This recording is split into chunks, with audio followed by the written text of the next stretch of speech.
So in this lesson, I'm going to take you through area and how to calculate the area of a range of standard and composite shapes. So remember that area is the amount of space inside an enclosed shape, and we will always measure area in units squared.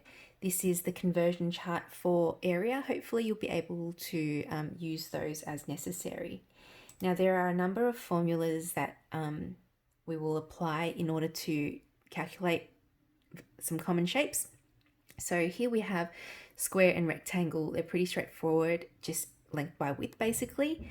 Triangle is base times height divided by 2, or half base times height. Now be very careful, the height is always perpendicular to the base. So don't pick out the other two lengths, pick out the vertical height from the base. Same with the parallelogram. When we're referring to height, make sure it is the length that's, or the line that's perpendicular to the base as well. So parallelogram is just base times height. Now, interestingly, parallelogram, to calculate the area, we can also use the same formula as for the rhombus as well. And we can use the area, this formula here for the rhombus and this formula here for the parallelogram. So rhombus and parallelogram, as long as we have the correct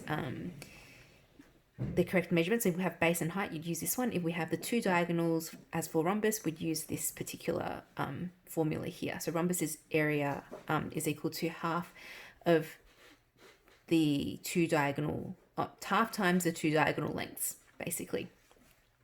Trapezium, half A plus B, where A and B are the length of the two parallel sides, and height is obviously the distance between the two parallel sides there. Now, kite has the same formula as the rhombus, half xy. Circle is pi r squared, where r is the radius, and a sector is a portion of the circle. So the only difference between circle and sector is that we give the fraction of the circle that we've got. So we would apply theta into theta, which is the angle, into this formula to get the fraction of the circle and multiply it with pi r squared.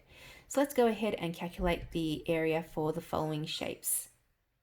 So what we're doing now is we are going to select the correct formula for each one. So this is a parallelogram, and therefore we'd use the formula for the parallelogram.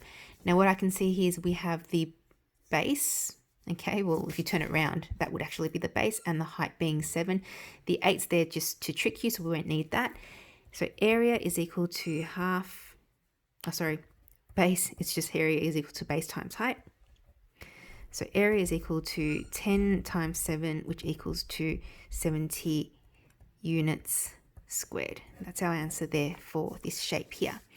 Over to the next one. This is a rhombus, and the two diagonals are given to us. So area is half xy, and that will be half 8 times 8. That's going to give us 8 8s are 64. Half of that is going to be 32 units squared.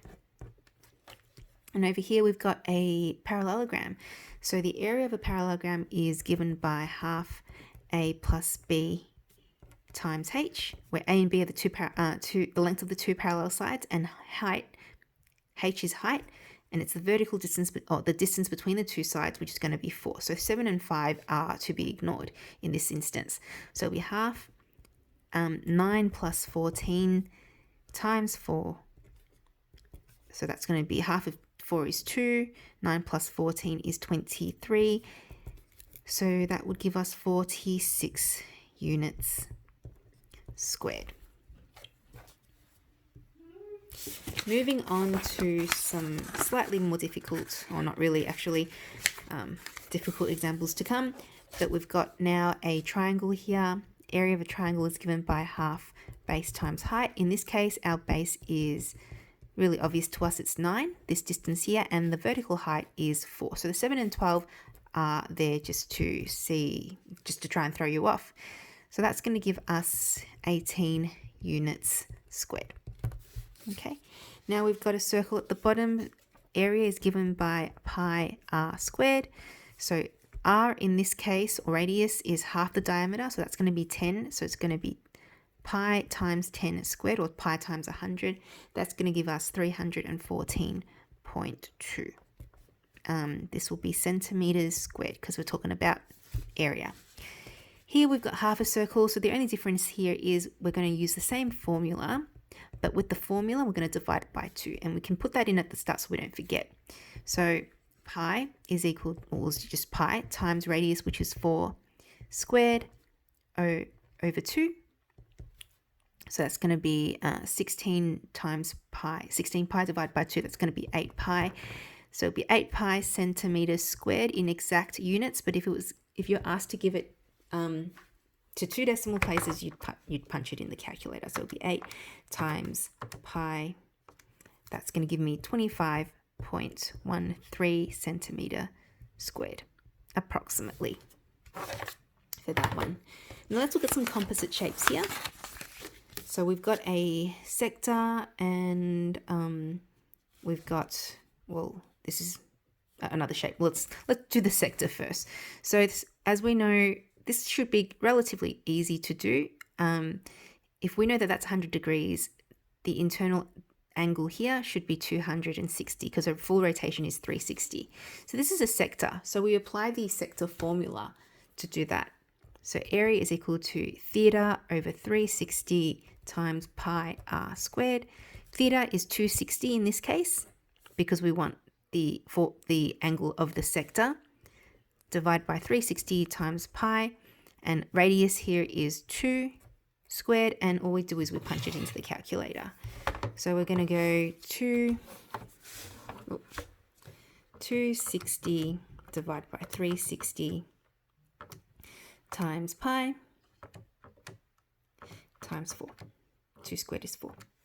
That's going to give us 9.08 centimeter squared.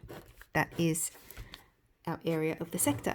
Now over here we have a composite shape, or kind of like a composite shape. You can imagine this as a rectangle with half a circle cut off it. So what we can do is the area of this particular shape will be the rectangle, so length times width of the rectangle,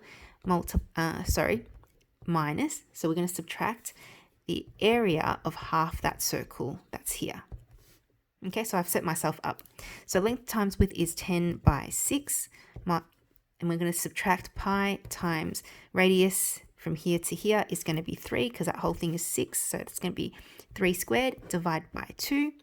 So it's going to be 60 minus 9 pi over 2, and we can just plug that into the calculator.